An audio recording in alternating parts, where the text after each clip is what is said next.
Elementary music teacher friend, you love what you do, but you might feel unappreciated and, in fact, unseen some days. You may even feel like you're on a music teacher island and just want to connect with other music teachers who can relate to both your struggles and wins when it comes to teaching elementary music. I get you and understand completely the feelings you're having. That's why each and every week, the Elementary Music Teacher Podcast will provide you with solo and guest episodes that will help you realize you're not alone in your music teaching journey. Throughout each episode, my goal is for you to be able to walk away with actionable steps and ideas to help you feel like you're ready to take on the new week with whatever challenges may be thrown your way. Hi, I'm your host, Jessica Peresta, and I'm so glad you're here. Whether you're at home, in your car, in the shower, or wherever else you're listening, grab your cup of coffee or whatever other beverage is nearby and listen in to the Elementary Music Teacher Podcast. I'm Brian Carpenter, host of Fresh Air at 5, a part of the Education Podcast Network, just like the show you're listening to now. Shows on the network are individually owned and opinions expressed may not reflect others. Find other interesting education podcasts at edupodcastnetwork.com. Hey friend, I am so excited to invite you to a free 3-day challenge called the Reflect and Renew Challenge. In this free challenge, you'll begin to think about teaching elementary music in a new way. In just 3 days, you'll go from feeling overwhelmed to confident, and will surround yourself with other music teachers who will support and encourage you. Day 1 is all about reflecting. You'll reflect back over where you're at in the school year and identify the highs and lows, no matter if you are joining this challenge at the beginning, middle, or end of the school year. We start with reflecting first in order to move forward successfully. Day 2 is all about processing. You'll process through what it is you need to focus on to make your music teaching situation successful. Then day 3 is all about renewal. You'll break through mindset beliefs while setting goals and action steps to help you meet them.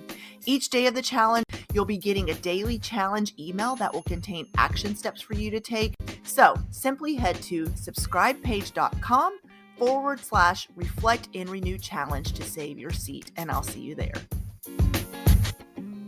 Hey there! I hope you are doing well. And we are definitely into January, and I am off to amazing 2024, and I hope you are as well. Today, we're going to talk about how to dominate your formal observation. Most of the time, this happens in the spring, sometimes in the fall, but I know for the most part, springtime is when all the formal observations happen. So I wanted to do an episode about this, hopefully, before yours comes around. So the first thing I want to say is to be confident. I know it is so nerve-wracking having someone sitting in your room, well, not just someone, your admin sitting in your classroom, taking notes, watching you, and you don't know if their pen is moving because they're making positive remarks on this paper or if it's something they want to talk to you about later. And it's just sometimes overwhelming. Let's just be honest. But I want you to go in with confidence. I want you to think about how many people, or adults, I should say, you have been in front of. So when you put on a school performance or concert or program, whatever you call it, all the adults in the room watching, parents, staff, teachers, admin, have watched you. They've already watched you perform and present. And let's be honest, part of teaching is you're up there directing your students, which is part of the being a music teacher piece. But also, maybe you've done informances before and you've invited anyone into your classroom to watch students do what they do, right? In the music room. Maybe you've also had a student teacher and they've watched you teach.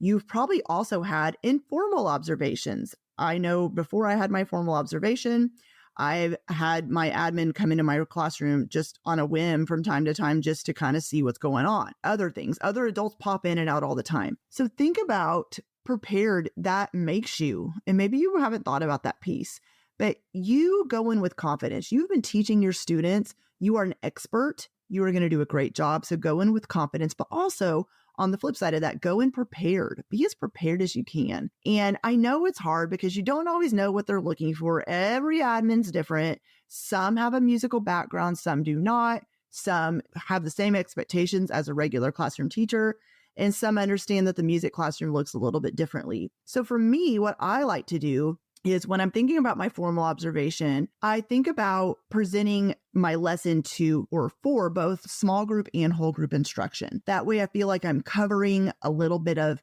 me teaching the entire class, but also I'm showing how I can facilitate learning as well, which we know is a huge part right now in a classroom. So that is something I would suggest to you. Let's say you see your students for 45 minutes, and I don't know what grade level this will be for, but from the moment the kids come in, have something you're doing with them. When they sit down, you're starting with a warm up.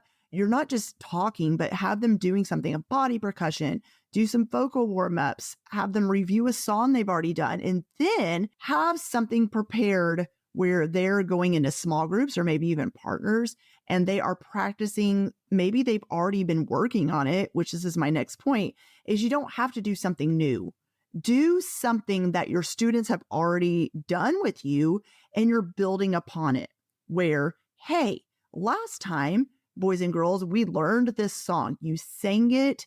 We started practicing counting the rhythms together. Today, we're going to get instruments out and play the rhythms together. Then in small groups, you're going to have rhythm cards on the floor and you're going to put the rhythms in order of the way you think they should sound from the song and practice them together in small groups. Something like that. That was just an example off the top of my head, but something you've already been doing with your students, then you're building upon it in the next lesson during your formal observation. I also want to say to not sweat the small stuff. There is never a perfect class, never a perfect class, period. There is going to be things that go wrong. You're going to have, speaking from experience, to be honest, we were working on my Christmas performance and one of the students peed on the stage.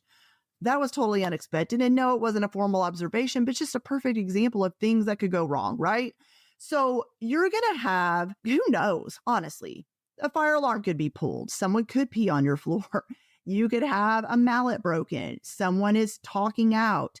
We know behavior issues are going to pop up and it's hard. It's hard to just like, oh my gosh, what do I do in the middle of class when I'm teaching and the student's back here acting like a hot mess? So don't sweat the small stuff though. Your administrator understands that kids are not robots. They know that you are a good teacher and they're just kind of looking to see how you're going to handle it.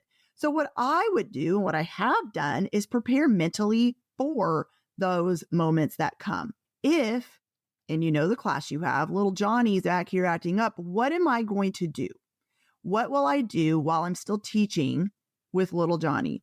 If I have an unexpected interruption, what will I do?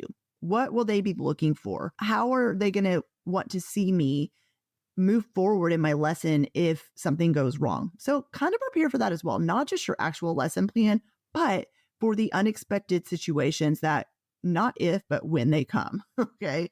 Also, keep your pacing and transition smooth. I have done many episodes on this podcast about pacing and transition. So go back and search for those if you have not listened to them. So when we talked about going from whole group to small group instruction, it's not just, okay, go to small groups, but how are you going to get them there? How are you assigning the groups? What are they going to do when they're in the groups? I want you to model what you want your students to do and not just talk. Show them, not tell them. Simple instructions, no more than 5 words at a time. So think about your pacing. Don't spend too long or not enough time on certain things. Think about the ages of your students. So you're not going to want to spend all 45 minutes on one song with kindergarten, obviously. They're going to need to keep it moving.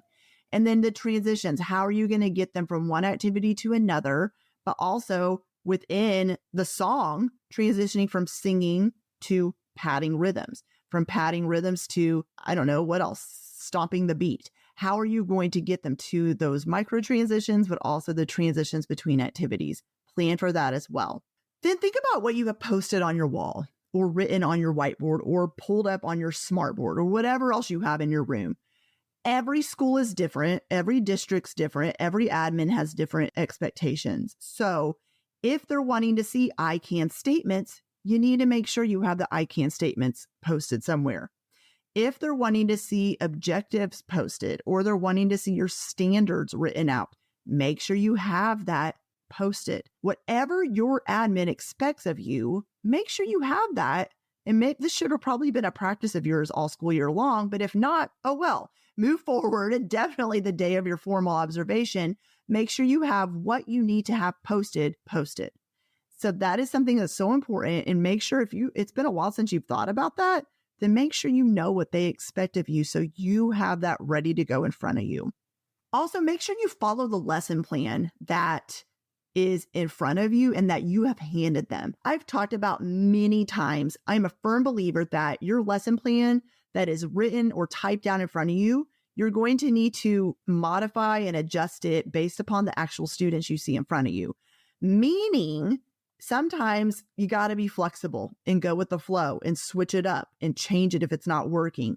But for formal observation, I do not do that. I follow it the way it's written. Maybe there's a couple of different nuances, and I maybe will later explain to my admin why I left something out or moved it.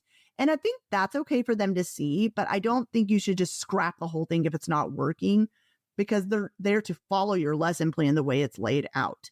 So make sure you follow that plan and don't deviate from it too far, because they are following it most of the time. I don't know every admin in the world, but I know mine follow the lesson plan or are looking to see what am I doing from the beginning of class, in the middle, transitions, and at the end. So they need to have that in front of them. So make sure you're following your plan. And then the last thing I want to mention is I know from having a ton of formal observations of myself, your admin are looking for you to ask questions to your students.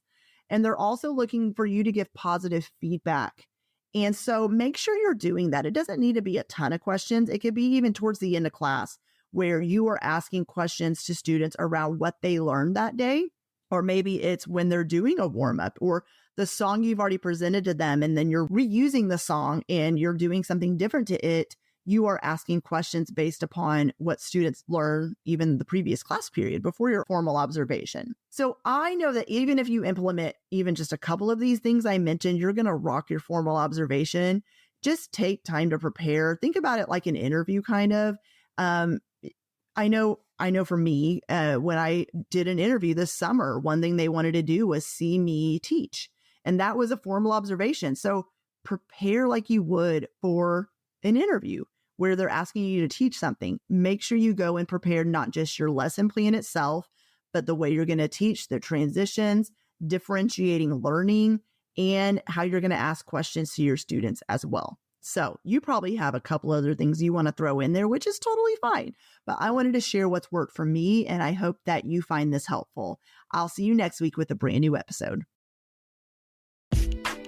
Well, hey there. Thank you so much for listening into the Elementary Music Teacher Podcast. There is an exclusive Facebook group just for listeners of this podcast and any elementary music teacher called the Elementary Music Teacher Community Facebook Group. Come on over and join us there, where we have conversations around the podcast episodes and encourage each other each and every week. And also head to my website, thedomesticmusician.com. I have some free resources there that you can download to help you gain traction in your classroom today, as well as the blog and the membership site and all kinds of other goodies to help you keep going in your music teaching journey. I cannot wait to keep connecting with you and encouraging you and spurring you on in your journey of teaching elementary music. Hang in there, have an amazing week, and I will see you soon.